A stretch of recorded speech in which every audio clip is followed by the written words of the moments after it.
You've been fooled. The words aren't shouted. They crawl out of the telephone like smoke from an old stove, thin and poisonous. And Elias Ward holds the receiver with a knuckle turning white. Wind wallows through the busted slats of his barn. The night smells like rain and rust. Somewhere on the hill, the windmill creaks, a tired hinge begging to be left alone. Through the receiver, the voice continues, patient, amused. You walked away from the only thing that mattered. Elias hangs up without answering. He stands in the doorway of the barn, listening to the windmill moan and the loose roof tin rattle in the night like teeth. The yard is a map of failure, mud-rutted tracks, tractor with a cough that won't quit, a silo painted by weather instead of paint. He rubs his jaw and draws in the heavy iron-tanged air. The taste sits strange on his tongue, metallic, like a split lip. That taste has been here for 3 nights now. It began with the dog. Scout, a salt and pepper mutt built out of grit and wire, started staring at the windmill and whining. He wouldn't sleep, wouldn't eat. He'd scratch at the dirt near the old concrete pad and huff as if the ground were whispering. On the second night, the kitchen bulb pulsed, dim, bright dim, while the storm slid north and never broke. On the third, Elias woke to a low, steady hum in the floorboards. Not noisy, not even loud, but certain, like a note you didn't realize a room could hold. He tells himself it's nothing. Worn bearings, old pipe complaining to the cold. But every time the wind shifts, the hum threads the walls, and that metallic taste returns. You've been fooled, the voice had said. He knows the voice. Victor Crane, with the politician's smile and the banker's hands. The man who bought Elias's debt paper for pennies the day after Ellen signed the divorce and left, shaking the dust of this place off her boots like it might climb back onto her otherwise. Victor bought the paper and then bought the judge a stake and now owns half the failing county on a ledger. He drives out here every month to run a finger across the windowsill, like a housewife inspecting. Soon, Victor says with the warmth of a freezer door, you'll thank me when you're rid of it. The windmill turns, half-hearted, its tail fins stamped with a company name that went out of business before Elias was born. When the blades line up a certain way, the hum rises, just a hair, and Scout's ears sharpen. Elias's hand tightens on the doorframe. He remembers his father using the mill to lift water from the aquifer, remembers summer afternoons when the pump squawked and the line burped up clear, cold life that smelled of limestone and old secrets. He remembers his father's palm on his shoulder, heavy and sure. The land keeps what you can't carry, Eli. Only asks you to listen. He listens now. The hum is there, the taste is there. And the windmill, ruined, useless, stubborn, turns until its blade points dead east, pausing like a compass needle catching true. Elias steps off the threshold and into the yard. Mud sucks at his boots. The sky has that rippling bruise color that only exists an hour before a storm admits defeat. Scout pads beside him, nails clicking on the cracked concrete. The air cools, and with it comes a scent he can't place, sharp and bitter, the way a battery smells when it leaks its temper. The hum gets louder as he nears the windmill, not in decibels, in intention. It's as if the ground draws breath. He sets his palm on the rust-eaten steel of the mill's leg. The hum runs up his arm. Not vibration, a feeling, like a small animal's racing heart pressed against his skin. Scout whines, then paws at the joint where the leg bolts into the pad. The concrete here is spiderwebbed with hairline fractures, 1,000 little rivers all trying to meet. In the largest crack, something glints. Elias crouches, thumb brushing the dirt aside. The glint becomes a sliver of brass. A coin? No, a thin rim of a cap. Old. The kind you'd see on a survey marker. He digs with his fingers. The cap shifts in the crack, then pops free with a sound like a breath let out after years too long. Beneath it, darkness. A borehole, no wider than a man's wrist, dropping straight into the earth. A faint, cool draft kisses his knuckle. The hum climbs one more step. Elias leans closer. The draft smells like wet stone and a tang that prickles his tongue. As he tilts the coin cap to read whatever is stamped into its face, the last light catches the words, Harland Minerals, 1958, bore 17E. The wind picks up. The windmill groans. The phone in the kitchen rings again, far behind him, muffled by distance and years. He doesn't move. You've been fooled, the voice said. Maybe, or maybe the land's been waiting. And tonight, for the first time since his life cracked down the middle, Elias feels something push back against the empty. Not hope, not yet, but a handhold in the dark. He slides the brass cap in his pocket and looks east where the blade points and the hum points and his dog points. Rain licks his cheek. "All right," he says to no one. To his father, to the concrete. "We'll listen." Elias Ward wakes to cold coffee and warm debt. He's the kind of man who measures time by chores. Feed, mend, fix, check, try. He was raised on 160 acres of clay and stubborn grass that drink water the way old men drink stories, slowly, with interruptions. He married at 22, became a father at 24, and buried his father at 39. 2 summers later, the rain forgot their address for a season too long. He sold the good bull, sent his daughter to stay with her mother in town for school, and by Christmas the bank stamped a date on his worry. Ellen left with a suitcase and a sentence. "I can't drown with you." He watched her taillights go and put his fist through the screen door because wood hurt less than the quiet. The town shook its head and set its watch to when Elias would fail. Victor Crane, the county's smiling vulture, circled. "Let me relieve you," Victor said with a hand on Elias's shoulder and a contract in his pocket. "Men like you work too hard for land that never loves back." Elias said no, until no started to sound like begging. That's when the calls began. "You've been fooled," and always after sunset like a bedtime story in reverse. He lives small now.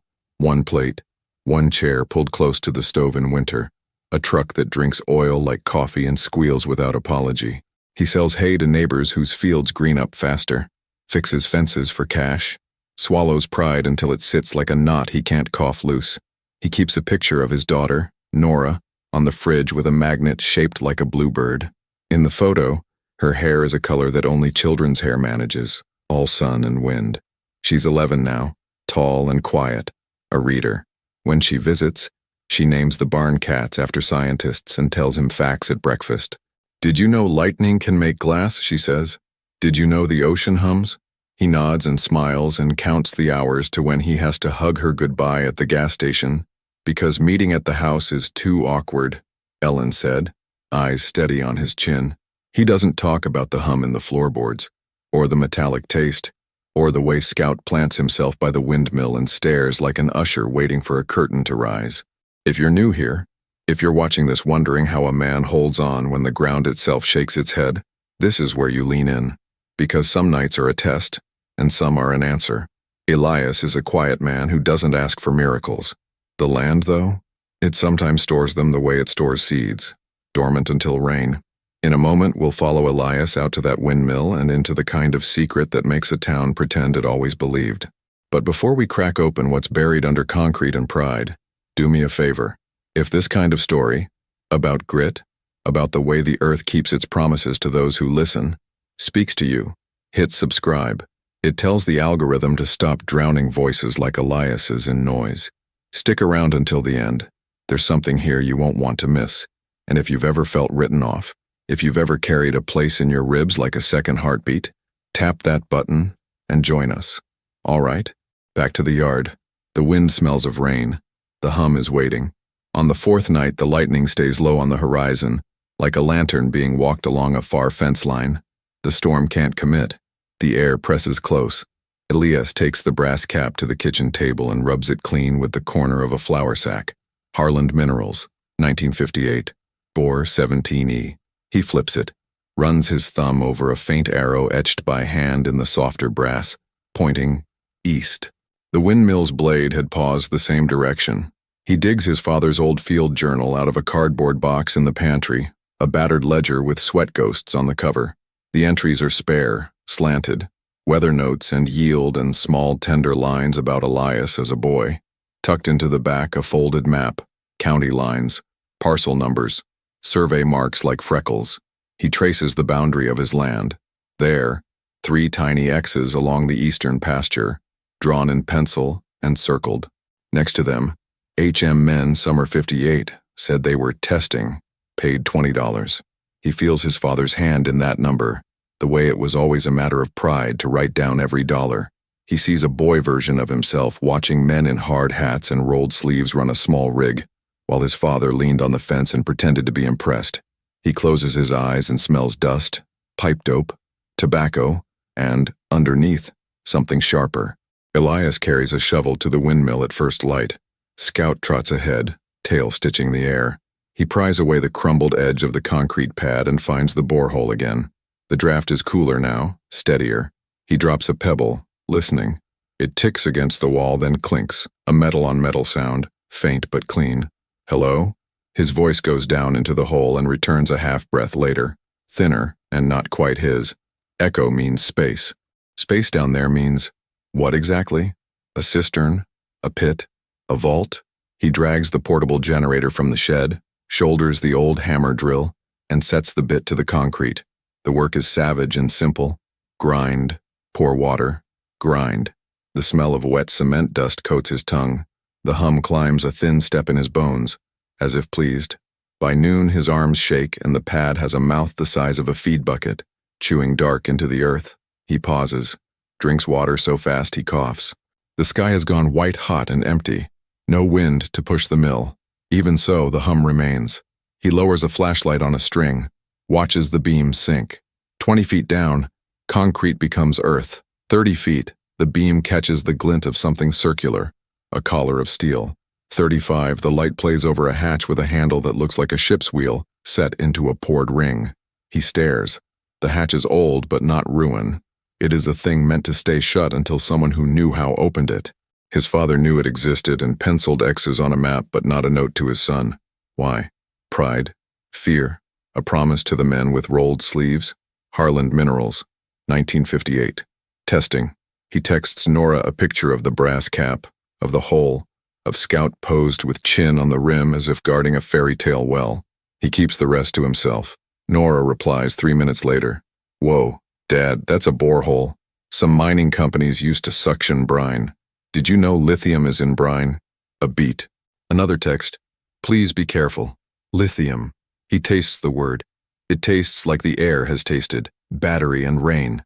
The world turns on lithium now, in quiet cars and phones that glow people to sleep. A county like theirs sneers at EVs on Facebook and secretly wants the jobs. By late afternoon, he has cleared enough concrete to make a man-sized hole. He anchors a come-along to the windmill leg, threads the cable down to the hatch, and ratchets. The steel wheel complains. The smell coming up changes. Less stone, more chemical. Not rot, not oil. Something bright. The wheel budges, then spins a quarter turn, then stops like a stubborn thought. He leans his weight, jaw clenched, eyes narrowed to slits, and something gives with a dull, deep thud that he feels in his spine. Air rises from the hatch in a slow exhale. Scout backs up, sneezes, then settles, head tilted. Elias lowers the flashlight again. The beam finds stairs bolted into poured wall, disappearing into a round room. On the wall beside the stairs, a logo, Harland Minerals, a date, 1958, and a sign stenciled in black, Test Cell, Brine Storage. Another line, Caution, Chloride Solution. He laughs, a dry break in his throat, and it sounds like crying's cousin. The world above ground remains poor. Below, somebody's idea of the future waited. The hum, not the generator but the land note, threaded through it all like a bass string under a piano. He lowers himself into the shaft, boots finding each cold rung by memory. The air cools his face. It smells of damp metal and saline and something faintly sweet, the ghost of a cleaning solvent abandoned to time. The flashlight sweeps the room. Cylindrical steel tanks squat like waiting animals. A steel desk with a ledger bolted to it. A wall calendar with the July page forever pinned. On the desk, glass sample jars lined in a row, each still half full of a clear solution that refracts the beam into knives of light. He steps to the ledger and turns a page. His father's careful note-taking taught him to read penmanship as character. The hand here is tight, precise, all digits in discipline. Bore 17E, brine draw stabilized. Assay returns high Li concentration. Another page. Recommends sealed storage for long-term study. Property rights unclear. Subsurface rights retained per mineral lease dated June 12th. He skims. Numbers. Concentrations. An estimate of value scribbled in the margin and then half erased. Maybe out of superstition or fear of a secretary's eyes. Even half erased, the zeros crowd each other. He opens the jars. Smells. Salt. Metal. Heat. He doesn't touch. He's not a fool. He's a man with nothing left to lean on but caution and stubbornness. He photographs everything. He photographs the lease pinned beneath glass and reads the clause twice. The lease would have expired if not for continued test storage and maintenance of test cell, which the ledger shows Harlan's men performed through 1962. Then, silence. A corporate merger. A name change. The kind of accounting magic that hides things in plain sight. Something clicks above him. Elias freezes. Light squinting off steel. Footsteps on concrete. Scout's bark, sharp and angry, cuts the air. A shadow shares the hatch with the sky. Afternoon ward. Victor Crane's voice slides down the shaft like oil. Victor's face appears, pale coin framed in the hatch. He squints down, smile a courteous weapon. He always looks like a photograph from a fundraiser. Tie loosened, just enough to imply he works. Hair that remembers a comb. That generator woke the dead. I thought I'd come see which debts are rattling. Elias lifts the flashlight, blinding Victor a second. Private property. Enticing words. Victor's tone stays polite. Thing is, bank paper eats that phrase for breakfast. He raps his knuckles on the concrete ring. New hole? That's cute. Digging for hope? Or hiding it? Get off my land. Oh, I'll be off. I only came to deliver good news. The county accepted my bid for the water rights you let lapse. He pauses, savoring the way the words land. Imagine my surprise when I see you've found a bargain basement. Elias doesn't answer. He sets the flashlight on the desk so the beam blows through glass jars and throws lines on the ceiling. He flips the ledger closed with a careful hand and slides it into his jacket. The cool rectangle against his ribs is a kind of spine. He hears Scout growl, a low rolling sound followed by a scrape. Someone else above, shoes on concrete. Victor raises a finger. Ah, this is where men make poor choices. He lowers himself into view, one polished shoe groping for the ladder rung. But let's make good ones. I represent buyers with an appetite for forgotten assets. You represent, well, a story. You can leave with some of that story paid off, or you can be stubborn and lose the ending. Two more boots appear. Marla Keene, Ellen's attorney in the divorce, peers down, then swallows the ladder with a brisk finality that has always made Elias feel small. Beside her, a man with a fixer's haircut, and the kind of stillness that says he knows what to do with night. They drop into the chamber bringing a pocket of warm air and the scent of Victor's cologne, dry and expensive. Victor smiles at the jars. Hello? Marla's eyes take in the tanks, the desk, the logo. She's quick. Test cell, Lee concentration. Jesus, Victor. Language counselor, Victor says mildly. We're in church. Get out, Elias says. It comes out softer than he wanted, and harder than they expected. Victor tuts. Don't be melodramatic. We all own a piece of this. I own the note the county owns your thirst, and Harland, God rest its institutional soul, left a puzzle. We finish it, then divvy the candy. Elias steps between Victor and the ledger on the desk. The room hums. No, he hums. The note is inside him now, a tuning fork struck in the bone. He breathes slow. The face of his father swims up, mud on boots, hand on fence, eyes squinting toward a sky about to make up its mind. My father let you dig, he says, not sure whether he's addressing the men who were dust before he was born or the man now. He didn't sell you our name. Marla's mouth flattens. Mineral rights don't care about names. Maybe. Elias lifts his chin. But leases do. He produces the ledger quick and keeps it close. He pages to the lease and the clause about continued maintenance.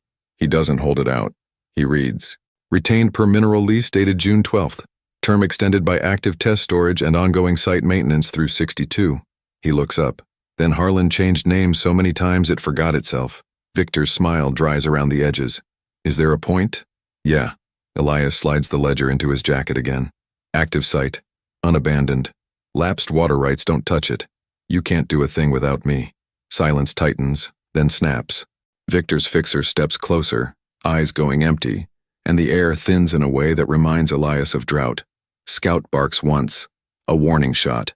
Victor's palm lifts, leisurely. Low blood sugar all around, he says. We'll come back with paper. He taps the tank with his knuckle, listening to the hollow, and his eyes shine like a boy's. And with people who know exactly what this is worth. He climbs out, slow as a snake, Marla close behind. The fixer pauses last. He leans in until Elias feels his breath. At night, the man says, voice as soft as moth wings. The county forgets to watch. He smiles and vanishes. When they're gone, Elias exhales. The room listens. The tanks stand like stubborn animals. He stares at the hatch, mind sprinting. Victor knows now. Victor will come back with badges and words and a court order that smells like money, rain or no rain. The only move is forward, faster than a man like Victor expects from a man like Elias. He calls Nora. "I found something," he says. He doesn't say what. He doesn't need to. She hears the reverberation in him. "Okay," she says, voice small and fierce. "So, now you don't hide. You go loud." "How?" "Bring truth and light," she says, because she's a reader and knows how stories thread the world together. And data. Always data. He photographs the lease, the ledger, every serial plate. He draws sample with a pipette the company left as if the men would be back after lunch. He seals jars with tape and writes dates like a man who knows dates are doors. Then he climbs into the blue evening and drives to the university 2 counties over where a geochemist, Dr. Anika Patel, once bought hay from him and asked about his father's stories. She answers on the second ring. "Elias, you okay?" "Better than okay," he says. "Or worse. I can't tell yet." He pauses. "Do you still like secrets that taste like metal?" Dr. Patel's lab smells like ethanol and coffee. Stainless steel gleams like honest conversation. She listens, brows knitting, hands balanced on the bench the way a pianist waits for the right chord. She tests. She frowns. She tests again, with a machine that hums higher than the one in Elias's bones. "This brine," she says sidelong, "is a choir." She writes numbers. Her mouth curves. "If your volumes match those tanks, you're sitting on a reservoir with concentration high enough to make grown investors cry. Modern direct lithium extraction could pull it without evaporating a single acre." He nods as if he understands the engineering beyond. Pipes, membranes, money. He hears only the thing that matters. A way for the land to pay him back without stripping itself bare. He pictures Victor smirking and feels heat in his throat. "Bring me the lease copy," Dr. Patel says, "and call a lawyer who doesn't golf with your enemy." She hands him a name, someone who sues their own shoes for squeaking. "Also, don't sleep at home." He doesn't. He sleeps 2 hours on a cot in the lab office while Dr. Patel runs more assays. At dawn, he drives back with a truck bed of borrowed equipment and a file folder fat with copies. The sky stacks dark to the west, a storm that will commit. As he turns down the lane, he knows someone is already there. The windmill is stilled. The generator cable is cut and curled on the pad like a dead snake. The hatch shows fresh boot prints in the dust. The kitchen door hangs off its lower hinge, the house's mouth jarred in surprise. He kills the engine, silence slamming tight. "Scout." The dog slips out and edges forward, belly low. From the barn, a voice. "Ward." Victor walks out clean as a sermon, tie knotted, eyes clear. Behind him, the fixer's mouth is a line. Marla stands to the side, clipboard a shield. A sheriff's deputy leans against his cruiser like furniture. "We have a temporary injunction," Victor says, showing a document without getting too close. "For your safety in the counties. Hazardous materials, blah blah. You know how judges are about words like that." Elias doesn't look at the paper. He looks at the hatch. It's closed. He looks at the rim. Fresh tool marks scuff the paint. "You went down there." "We had to ensure public safety," Marla says, making it sound like she brought a casserole. "And to inventory." Inventory. Elias's voice is dry tinder. He shifts the folder in his grip. "I have the lease, signed and extended. I have assays. I have a geochemist who'd love to testify in a suit that will live longer than any of us." He lets himself smile. "And I have every camera I own aimed at your pretty faces." Victor's smile doesn't falter. "Cameras are allergic to courtrooms, Ward." He tilts his head. The fixer moves, quick and smooth, and Elias senses the choice as a physical thing. Drop the folder and grab the man, or keep the folder and risk the world's oldest mistake, which is trusting paper to stop fists. The storm makes its decision for them. The first wall of rain hits like an applause nobody asked for. Wind topples a stack of tin sheets with a crash that thunders. The deputy swears and darts for his cruiser. Marla runs for the porch. The fixer lunges.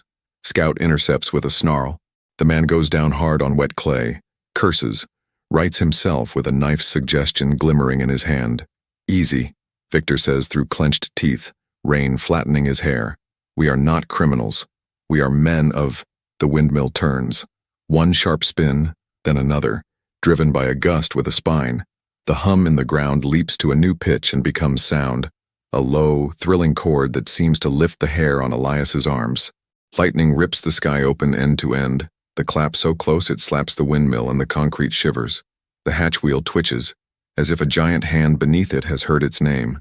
The fixer looks up, startled, then down again too slow. Elias moves. Not pretty, not trained, but desperate men have their own physics. He slams the folder into the man's face. Paper explodes like startled birds. The knife arcs, catches Elias along the shoulder in a hot stripe, then clatters aside. Scout his teeth in fury at the man's ankle. Victor shouts for someone, anyone, and no one answers because the deputy is cursing at his radio, and Marla is trying to keep the porch door from blowing off its hinges. Elias grabs the hatch wheel. He doesn't know why. Maybe because if he can get below, he can seal something that matters. Maybe because the hum is no longer in his bones but in his hands, and the wheel is the instrument. He cranks. The wheel resists, then yields. He cranks again. Water sheets over his back. Blood runs warm down his arm. The hatch lifts enough to breathe. Victor lunges and grabs Elias's collar. "Stop," he says, voice gone hoarse and honest. "Stop. You don't know what you're doing." "I'm listening," Elias says. He wrenches free and drops into the opening just as lightning shakes the sky again and the world hesitates between frames. He slides down the ladder, boots ringing. Above him, voices grind together, sharp and a little panicked. The hatch jolts. Hands on the wheel. He slams the locking pin he found yesterday into place like a man who believes in small salvation. He turns. In the beam of his flashlight, the tanks loom and moan, metal singing to weather. Water threads down the wall through hairline cracks, ephemeral as breath. He goes to the desk, snatches the original lease from under glass, tucks it under his shirt, then reaches for the manual valve that equalizes pressure between the test cell and the bore. On the wall, a gauge that has slept for decades wakes, needle lifting 1 careful degree. He opens it a fraction, listening, feeling the current's pull. If he misjudges, the cell floods and ruins samples. If he hits the note, the pressure stabilizes and the hatch above becomes a man's instead of a storm's. He breathes like his father taught him before a calf pull. In, out, in, turn. Above, the wheel rattles, then settles. The hum steadies, dropping into a note so pure it almost silences the rain. Elias climbs back up. He throws the hatch wide.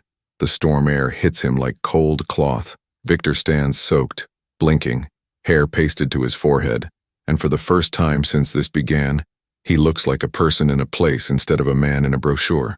"What now?" he says. Beaten or born again? Elias can't tell. "Now," Elias says, "we call the law that isn't in your pocket. We call the press. We call Dr. Patel. We call my daughter so she knows her father isn't done." He steps up into the storm. The fixer has retreated, limping, a new respect in his eyes that makes him more dangerous and less careless. Marla holds her clipboard under her shirt, fury and something like awe warring in her face. The deputy slams his car door against the wind and speaks into his radio words that mean other cars will find this road despite the weather. Victor lifts his palms, rainwater sluicing off them. "You want a war ward?" Elias shakes his head. "No, I want a contract." He leans closer so Victor can hear him over the storm's shout. "One that pays the land and the people it fed. One that cuts you in just enough to keep you honest and out just enough to keep you hungry." Victor laughs once, sharp as a snapped twig. "You have nerve. Men like me work too hard," Elias says. "You said that. Give me the pen." A week later, the county fairgrounds host the strangest town meeting anyone can recall. News vans ring the pasture like cautious cattle. Dr. Patel's team sets up a poster with graphs that look like city skylines for those who speak that language, and she says things like sustainable extraction and closed-loop membranes and jobs that last beyond the ribbon cutting.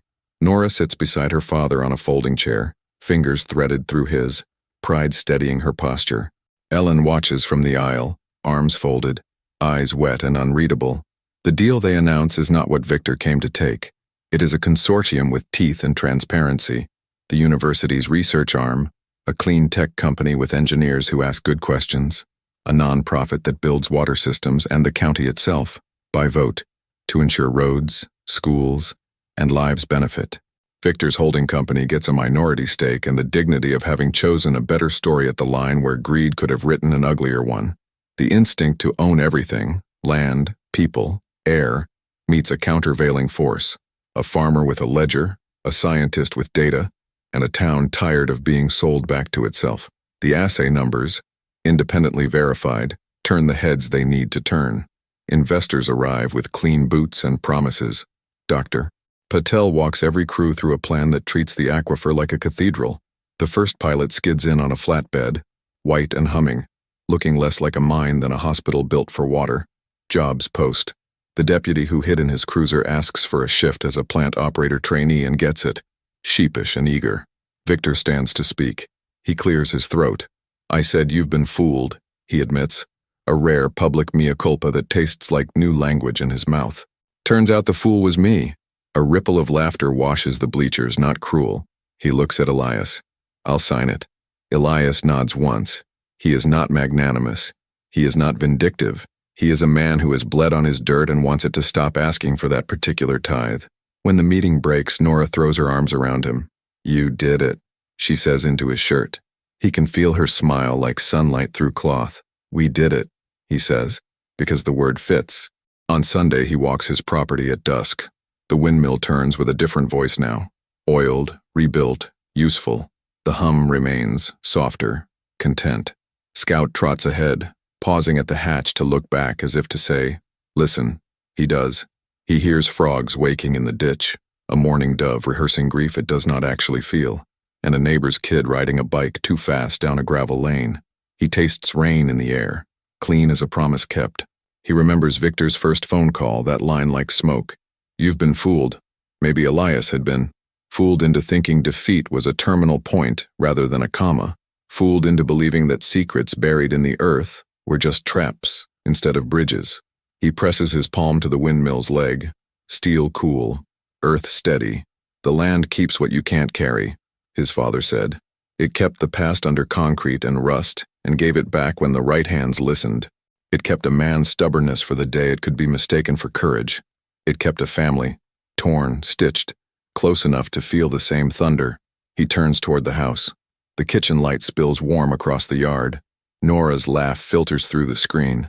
Ellen is there too. Not with a suitcase, not with a verdict, but with a plate of food and a soft joke about how bad Elias is at replacing hinges. Maybe nothing mends entirely. Maybe it doesn't need to. Maybe you don't need the past to be spotless to deserve a future. In the distance, the pilot plant hums. Another note in the county's new song. It does not drown the crickets or the wind or the barn swallows fussing under the eaves. It joins them, and the chord is right.